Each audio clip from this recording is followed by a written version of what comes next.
ఇక ప్రజెంట్ నేను ఒక మెయిన్ రోడ్ దగ్గర ఉన్నా. సో ఇది అనేది కోటగల్లి, అటువైపు శ్మశాన వాటికి సంబంధించిన ఒక మెయిన్ రోడ్. సో రోడ్ దగ్గర ఉండే ఇల్లులు కూడా మనకి అటువైపు మనం చూస్తే కమర్షియల్, అన్ని కూడా కమర్షియల్ ఏరియా. అంటే వైన్ షాప్స్ కావచ్చు, మిగతా రెస్టారెంట్స్ కావచ్చు, బార్స్, మన రోడ్ కి రైట్ సైడ్ అంతా కూడా ఒక కమర్షియల్ ఏరియా. ఇక లెఫ్ట్ సైడ్ వస్తే మన కంప్లీట్ గా ఒక రెసిడెన్షియల్ ఏరియా అనేది మనకు కనిపిస్తుంటది. ఒక్కసారి ఇక్కడ ఉండే పేరెంట్స్ తో కూడా మాట్లాడదాం.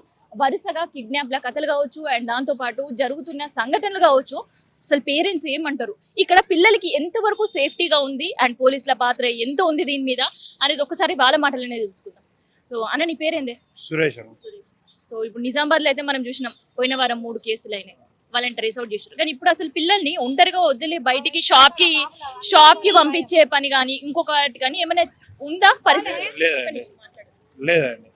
ఇంటి ముంగట మాకైతే ఇంటి ముంగట ప్లేస్ లేదండి, ఆడుకోవడానికి, పిల్లలు ఆడుకోవడానికి ప్లేస్ లేదు. మా పిల్లలు ఇక్కడే తిరుగుతారు. ఇప్పుడు ఇంట్లోకి వెళ్ళి బయటకి ఇడిచిపెడదామంటే భయంగా ఉంది. వాళ్ళు ఎప్పుడు మేము ఒక ఇంట్లో ఏదైనా పని చేసుకుంటే వాళ్ళు 1 నిమిషం బయటకు వచ్చినా కానీ ఎత్తుకెళ్లేలా ఉంది. ఇప్పుడు పిల్లల్ని తీసుకెళ్లడం, వాళ్ళ అవయవాలు అమ్ముకోవడం, ఇది కరెక్ట్ గా లేదు.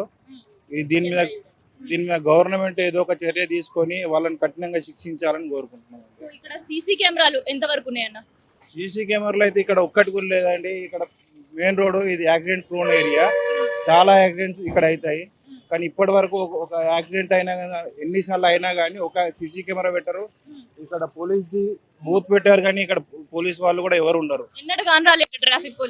ఇప్పుడు కూడా ట్రాఫిక్ పోలీస్ ఇక్కడికి వచ్చి డ్యూటీ చేయారండి. పెట్టారు ఎట్లా అంటే నామమాత్రంగా, అంటే చూపెట్టాలి, పబ్లిక్ కి చూపెట్టాలి అనేది ఒకటి పెట్టారు కానీ అక్కడ ఎవరు వచ్చి డ్యూటీ మాత్రం చేయరు. అది ఏదో నామమాత్రం పబ్లిక్ కి ఎట్లా అంటే పిచ్చోళ్ళని చేయడానికి పెట్టారు అంతే.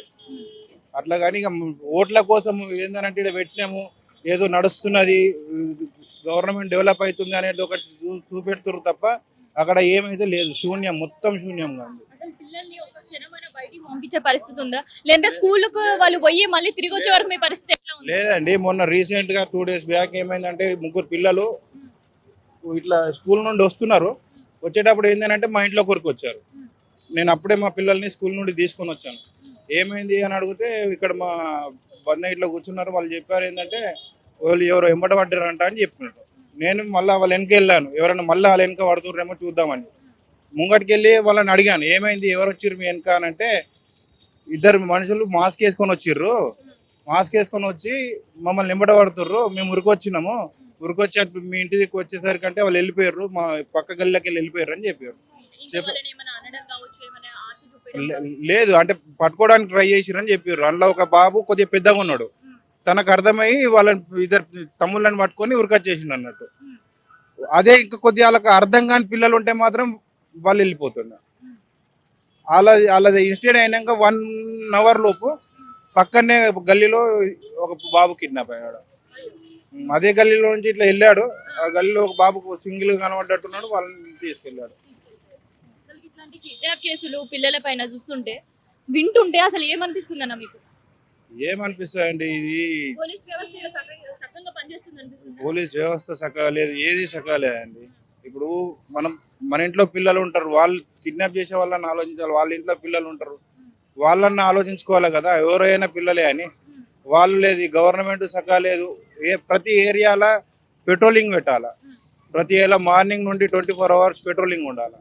పెట్రోలింగ్ ఉంటే పోలీసులు తిరుగుతుర్రు అనే ఒక భయం కోసం అన్నా ఎవరు రారు.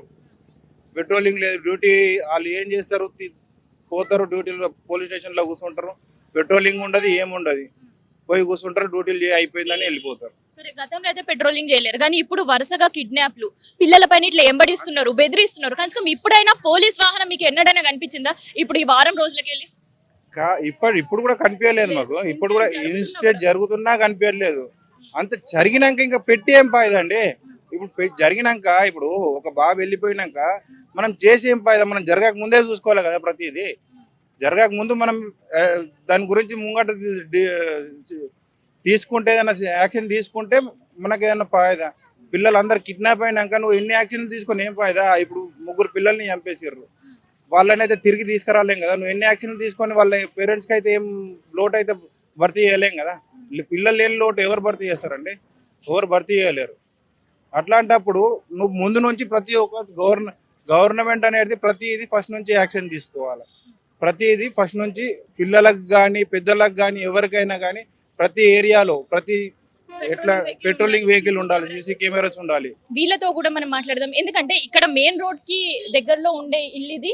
సో మెయిన్ రోడ్ దగ్గర ఉండే ఇంటి దగ్గర అసలు సిచ్యువేషన్ ఎట్లా ఉంది? సీసీ కెమెరాస్ కి సంబంధించి అయితే ఇప్పటి వరకు ఒక సీసీ కెమెరా కూడా ఇక్కడ ఉండే ఏరియా రోడ్ లో లేకపోవడం ఒక కారణం అయితే, రెండోది దొంగతనం టెఫ్టింగ్ జరిగినా కూడా ఇప్పటివరకు ఎటువంటి రిజల్ట్స్ లేవంటున్నారు.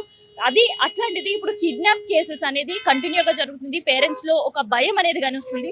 సో ఈ సందర్భంగా ఇంకొంతమందితో మనం మాట్లాడదాం. ఏమంటారు? సో మీ పేరేందమ్మా? లక్ష్మి.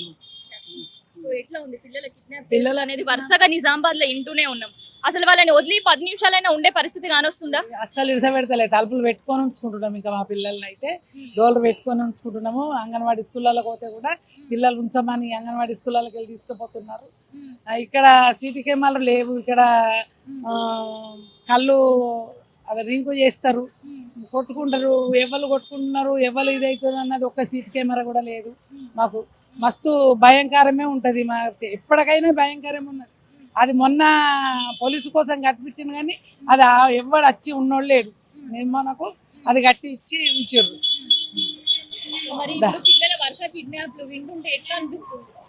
పిల్లలది రోజు అన్ని వార్తలల్లా అది వింటూనే ఉన్నాము. అన్ని గల్లీలల్లా బాసోడ అక్కడ అన్ని వింటూనే ఉన్నాము. అట్లా పిల్లల్ని పట్టుకపోవడం అన్నది బాగా భయంకరము. కాపర ఉండాలా, పోలీసులు పొద్దున్న దాకా కూడా తిరగాల. ఎవడు ఏ రకంగా ఎట్లా తిరుగుతున్నాడు, మూతులు బట్టలు కట్టుకొని నచ్చుడు. మరి మన ఇంట్లో మనుషులు తెలుస్తలేరు, మంది తెలుస్తలేరు. వచ్చి ఇళ్ళలో చూస్తారా, పిల్లల్ని గుంజుకపోతారా, అన్ని టైంలకు తల్లిదండ్రులు ఉండరు. పిల్లలు ఇంటి ఉన్నా కానీ పెద్ద పిల్లలైనా భయంకరం వాళ్ళు.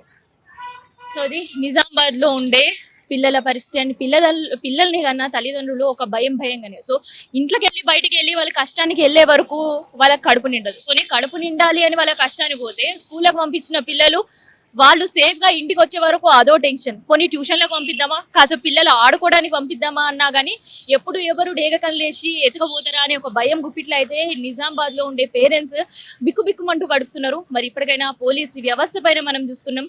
జనాల ఒపీనియన్ ఏందో ఇప్పటికైనా అధికారులు పెట్రోలింగ్ వెహికల్ తో పాటు సీసీ కెమెరాలు ఏర్పాట్లు చేయాలని మనం కూడా కోరుకుందాం. పేరెంట్స్ ని టెన్షన్స్ నుంచి బయటపడేలా వాళ్ళకి కూడా కౌన్సిలింగ్స్ అనేవి ఏర్పాటు చేయాలని మనం కూడా కోరుకుందాం. సో ఇది నిజామాబాద్ దగ్గర ఉన్న పిల్లల కిడ్నాప్ కి సంబంధించి పేరెంట్స్ పడుతున్న టెన్షన్ సంబంధించిన ఇన్ఫర్మేషన్. కెమెరా పర్సన్ శేఖర్ తో నేను మీ కావ్య, నిజామాబాద్ నుండి.